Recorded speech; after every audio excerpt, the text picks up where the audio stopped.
Welcome to my story, Elvis and My Mother, on the Tiger Channel.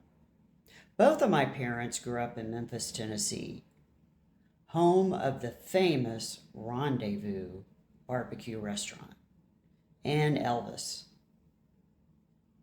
My mother was born in 1934, and Elvis Presley was born in 1935. So they were contemporaries. My mother remembers when Elvis was a ticket taker at the local movie theater in Memphis. My mother went to East High School, and Elvis went to Humes High School. My mother often said, well, Elvis went to the high school where the girls got pregnant. I wonder what she was insinuating there. In 1958, Elvis went into the Army and served until 1960. In 1958, my mother was working at a local blood lab in Memphis, and that lab processed the blood samples for the Army. My mother actually processed and tested Elvis Presley's blood for the Army. Her friend said, "Diana, you could have taken drops of Elvis's blood and put them on a card and sold them." The other lab technicians all had bets as to see what venereal disease Elvis Presley had. After all, VD's nothing to clap about. After pushing and pushing my mother, she never told me whether Elvis Presley had a venereal disease or not. When my mother was 12, her mother died of cancer, so her Aunt Estelle adopted her.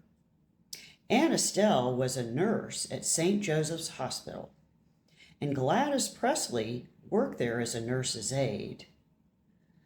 My great Aunt Estelle, as a nurse, would often see Gladys working as a nurse's aide, so they knew each other. One day, my great Aunt Estelle noticed that Gladys wasn't at work, and this went on for a while. Then one day, my great Aunt Estelle bumped into Gladys and inquired about her situation. Gladys responded with something like, "Well, I don't have to work anymore because of my son, Elvis the performer." My great Aunt Estelle went home and asked my mother, "Diana, do you know who this Elvis Presley is?" My mother said, "Of course, Elvis the performer, with the slick black hair and the sultry eyes." Speaking of Elvis's pelvis, in 1958, Elvis performed on the Ed Sullivan Show for the first time. I didn't exist then, so I wasn't witness to the performance, but he was only filmed from the waist up, because in 1956, our culture didn't tolerate gyrating pelvises. I lived in Memphis for 5 years, and when guests came to town, we would take them to Graceland and then over to the Peabody Hotel to see the Peabody Ducks march out into the lobby.